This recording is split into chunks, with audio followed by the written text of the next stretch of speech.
Iran Israel যুদ্ধে অনেকটা লেজে পা দিয়ে জড়িয়ে পড়ল যুক্তরাষ্ট্র। বোমারু বিমান দিয়ে চালানো হয়েছে হামলা, ফেলা হয়েছে ব্লাস্টার বোমা।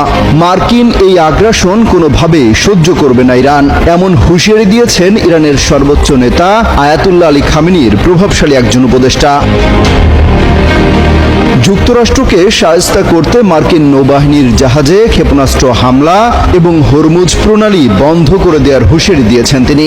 এই প্রণালী বিশ্বজুড়ে জ্বালানি তেল পরিবহনের প্রধান রুটগুলোর একটি।